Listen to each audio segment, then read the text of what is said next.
सरकार का दिखा अनोखा प्रदर्शन। घोड़े पर सवार होकर पहुंचा कलेक्ट्रेट, लोगों के बीच बना आकर्षक का केंद्र। चुनाव के नजदीक आते बड़ी राजनीतिक हलचल, प्रत्याशियों ने किया डोर टू डोर संपर्क, जनता से वोट करने की अपील। संवेदनशील क्षेत्रों में फ्लैग मार्च, लोगों को बताया मतदान का महत्व। कांग्रेस ने मैराथन दौड़ का किया आयोजन, भारी संख्या में लोगों ने लिया मैराथन में भाग।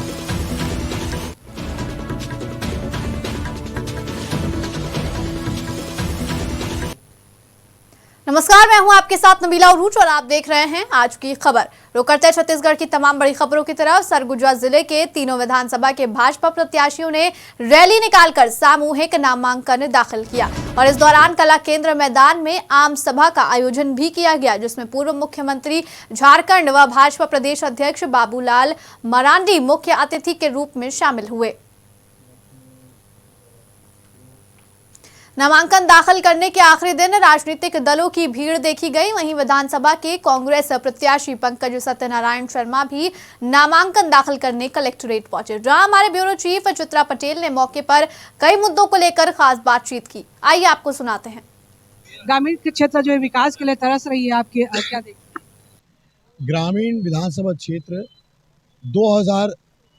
1985 के बाद पहली बार आदरणीय सत्यनारायण शर्मा जी जीते। लगातार भाजपा के विधायक रहे, 15 साल भाजपा की सरकार रही, पहली बार कांग्रेस की सरकार और कांग्रेस का विधायक वहां बना। मैं आपको बता दूं, आज तक पीने के पानी के लिए बिरगांव तरसता था। आज तक आज़ादी के बाद कभी भी किसी सरकार ने वहां पीने की पानी की व्यवस्था नहीं की। पहली बार 104 करोड़ रुपए की नल जल योजना की सौगात माननीय भूपेश बघेल जी ने दी, उसका भूमि पूजन किया, उसका 90% काम पूरा हो चुका है। 9 में से 7 पानी की टंकी बन के तैयार है। पाइपलाइन का 80% काम पूरा हो चुका है। फिल्टर प्लांट की क्षमता दुगनी हो गई है। लक्ष्य ये है कि इस गर्मी में बिरगांव को टैंकर मुक्त बनाना है। बिरगांव में आत्मानंद स्कूल खुला। 5 साल पहले तक एक भी कॉलेज नहीं था रायपुर ग्रामीण विधानसभा क्षेत्र में। आज 3 कॉलेज खुल गए हैं। पहले बिरगांव का कॉलेज खुला, अब इसी वर्ष 2 नए और कॉलेज खुले हैं।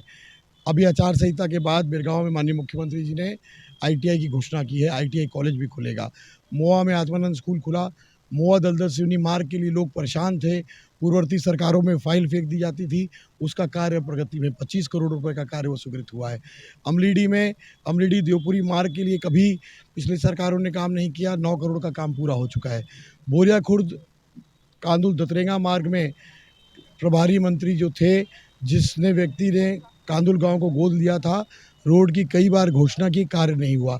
11 करोड़ का कार्य आज स्वीकृत हो चुका है। इस प्रकार से जो विकास कार्यों से वंचित रायपुर ग्रामीण था, इन 5 सालों में बहुत सारे विकास की सौगात माननीय भूपेश बघेल जी और सत्यनारायण शर्मा ने दी है और इसी विकास की गति को तेज करते हुए आगे हम लोग काम करेंगे। छत्तीसगढ़ में किसान और आवास का मुद्दा जो है बड़ा बना हुआ है, आपकी सरकार आती है तो क्या प्रत्युत्तर रहेगी? देखिए, आज पूरे देश में छत्तीसगढ़ एकमात्र ऐसा प्रदेश है जो भाजपा के 3 काले कानूनों से मुक्त रहा। आज आर्थिक मंदी नहीं होने का सबसे बड़ा कारण ये है कि किसान को उनकी मेहनत का भरपूर साधुवाद मिल रहा है। पहले सरकार ने कर्जा माफ़ किया, उसके बाद सरकार ने 25 रुपये दिया और इस साल जब 20 क्विंटल धान सरकार खरीदेगी, 1 एकड़ में किसानों को 56,000 रुपये मिलेंगे, जो पूरे प्रदेश में दुगने हैं। पहली बार 15 साल के बाद रहवासी पट्टे मिल रहे हैं। मुझको लगता है कि इस सारे मुद्दों का लाभ कांग्रेस को मिलेगा। रायपुर में पहली बार कांग्रेस द्वारा वोटर मैराथन दौड़ का आयोजन किया गया, जिसमें भारी संख्या में लोगों की भीड़ देखी गई। वहीं इस दौरान मैराथन में कन्हैया कुमार और छत्तीसगढ़ के स्पोर्ट्स इन्फ्लुएंसर शामिल हुए। वहीं मैराथन में प्रथम 100 विजेताओं से सीएम भूपेश बघेल मुलाकात कर सम्मानित करेंगे। वहीं रायपुर उत्तर विधानसभा के कांग्रेस प्रत्याशी कुलदीप जुनेजा से खास बातचीत की गई। आइए आपको सुनाते हैं। कांग्रेस का दावा है कि 5,000 से अधिक युवा जुटेंगे हमारे साथ चर्चा करने के लिए। रायपुर उत्तर के कांग्रेस प्रत्याशी जुनेजा मौजूद हैं। आज आप लोगों ने चुनाव के ठीक 7 दिन पहले मैराथन का आयोजन किया गया, क्यों जरूरत पड़ी? जरूरत क्यों पड़ी? युवा लोग अपने आप उत्साहित हैं, युवाओं में जोश है और जो मुख्यमंत्री भूपेश बघेल जी ने सौगात दी है, शिक्षा को फ्री किया है, उसके लिए युवाओं में बहुत उत्साह है, जोश है। इसीलिए वो बोल रहे हैं एक ही चीज कि भूपेश है तो भरोसा है। कितने की जुटने की दावा है? हैं? कितने लोग के जुटने की दावा है? कितने लोग शामिल होंगे इसमें? इसमें देखिए धीरे धीरे जुड़ते जा रहे हैं। 5 से 10 हजार के लोगों का संभावना आने की यहाँ पर। आपकी सरकार आती है तो क्या प्राथमिकता रहेगी आपकी? हैं? आपकी सरकार बनती है तो क्या प्राथमिकता रहेगी? देखिए प्राथमिकता सरकार ने इतनी योजनाएं हैं जो बचे हुए काम है उसको पूरा करेंगे। पंडरिया विधानसभा के भाजपा विधायक प्रत्याशी भावना बोहरा को सपोर्ट करने भाजपा के राष्ट्रीय अध्यक्ष जगत प्रकाश नड्डा पंडरिया के स्कूल प्रांगण में पहुंचे, जहां कार्यकर्ताओं ने उनका जोरदार स्वागत किया। वहीं 2 घंटे देरी से पहुंचे जेपी नड्डा ने जनता को संबोधित किया और देरी से पहुंचने के लिए माफी मांगी। जनता को संबोधित करने के दौरान नड्डा ने कांग्रेस पार्टी को आड़े हाथों लेते हुए भ्रष्टाचार को मुख्य मुद्दा बताया और साथ ही भूपेश बघेल के 36 वादों को गिनाते हुए वादा खिलाफी का भी आरोप लगाया। मोला में जिला मानपुर अंबागढ़ चौकी पुलिस और 425वीं वाहिनी सीमा सुरक्षा बलों ने विधानसभा चुनाव के मद्देनजर संवेदनशील क्षेत्रों में फ्लैग मार्च निकाला और फ्लैग मार्च के दौरान आम जनता को विधानसभा चुनाव में मतदान करने के महत्व के बारे में बताया। प्रदेश में विधानसभा चुनाव के ऐलान के बाद राजनीतिक दल अपने पक्ष में माहौल बनाने में जुट गए हैं। कांग्रेसी प्रत्याशी यशोदा वर्मा और बीजेपी प्रत्याशी विक्रांत सिंह गांव-गांव में जाकर डोर टू डोर संपर्क कर मतदाताओं को रिझाने की कोशिश कर रहे हैं। जनसंपर्क के दौरान कांग्रेस प्रत्याशी यशोदा नीलांबर वर्मा और भाजपा प्रत्याशी ने मीडिया से बातचीत के दौरान पूछे गए सवालों पर क्या कुछ कहा, आइए आपको सुनाते हैं। बिलासपुर में नामांकन प्रक्रिया के दौरान एक उम्मीदवार का अनोखा प्रदर्शन देखने को मिला। बता दें, नामांकन के दौरान उम्मीदवार घोड़े पर सवार होकर नामांकन भरने कलेक्ट्रेट पहुंचे। ये लोगों के बीच आकर्षक का केंद्र बना रहा और अलग तरीके से प्रदर्शन कर रहे उम्मीदवार को देखने के लिए लोगों की भीड़ उमड़ी रही।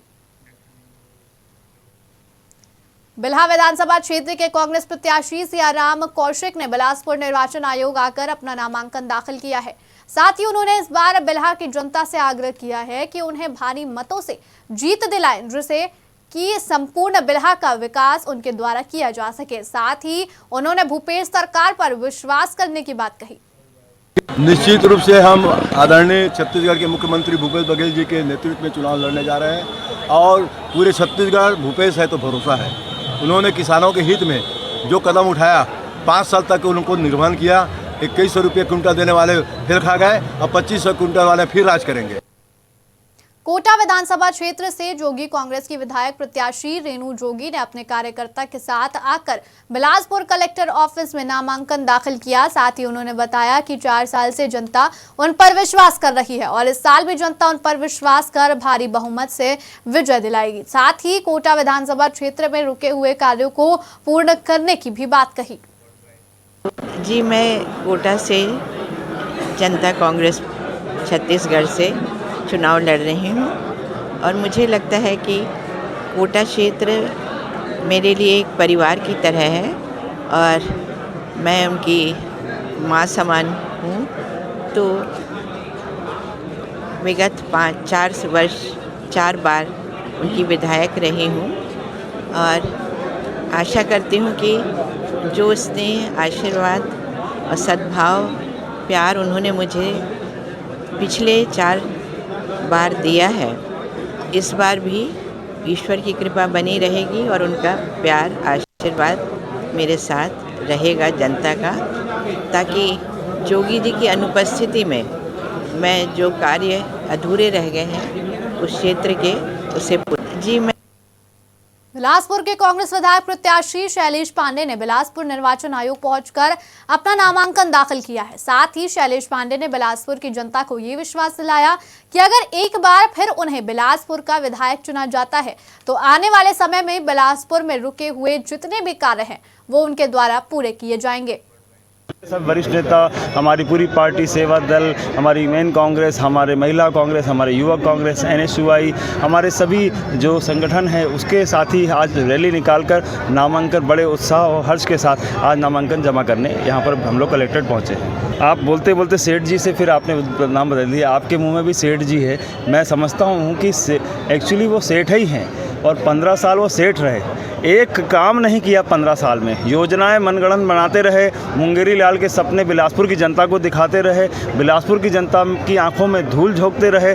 नसबंदी कांड जैसा कांड, जैसे महिलाओं की हम पूजा करते हैं, लेकिन नसबंदी कांड में 20 महिलाओं की 13 महिलाओं की मौत हो गई और उसके बाद उनको लज्जा नहीं आई, उनकी मौत पर वो अट्टहास कर रहे थे अस्पताल में। ये बड़े शर्म की बात है। हमारे देश में ऐसे नेता हैं भारतीय जनता पार्टी में जिनको प्रत्याशी बनाया गया है, जिसको बिलासपुर की जनता। आगामी विधानसभा चुनाव को लेकर राजनीतिक पार्टियों में सियासी हलचल तेज हो गई है। वहीं अब आम आदमी पार्टी के विधायक प्रत्याशी उज्ज्वला कराड़ी ने चुनाव आयोग बिलासपुर में आकर अपने दल बल के साथ अपना नामांकन दाखिल किया। नामांकन दाखिल करने के बाद कार्यकर्ताओं में खुशी का माहौल देखने को मिला। आम आदमी पार्टी को यहाँ जनता बहुत पसंद कर रही है। पसंद करने का सिर्फ एक कारण है कि हम कोई झूठे वादे नहीं करते। आप देखिएगा कि ये भी घोषणा पत्र निकलेंगे, सबके घोषणा पत्रों में किसने 33 वादे किए होंगे, किसी ने 35 वादे किए होंगे। अपने पुराने घोषणा पत्र वो नहीं देखते हैं, जिसमें से 2-3 भी पूरे नहीं कर पाते हैं। ये काम नहीं करती आम आदमी पार्टी। 100% काम करने की गारंटी होती है। मूलभूत सुविधाओं के साथ लड़ती हुई पार्टी है और एक विकल्प के रूप में छत्तीसगढ़ में आई हैं। और जहाँ तक हम बात करें हमारे बिलासपुर की, जो कि मूलभूत सुविधाओं से वंचित हमारा बिलासपुर, ज़रूर यहाँ पे कुछ तो कमी रह गई है। जब 2018 में बीजेपी को उखाड़ फेंका गया, उसके बाद कांग्रेस को लाने के बाद हमें क्या मिला? हमें सिर्फ स्मार्ट सिटी के नाम पे ठगा गया है। अब नहीं ठगेगी जनता, अब उस सरकार को उसको चुनेगी जो काम करे, भ्रष्टाचार रहित सरकार लाए। आम आदमी पार्टी का बहुत स्कोप। छत्तीसगढ़ की तमाम बड़ी खबरों के लिए बने रहिए आज की खबर के साथ।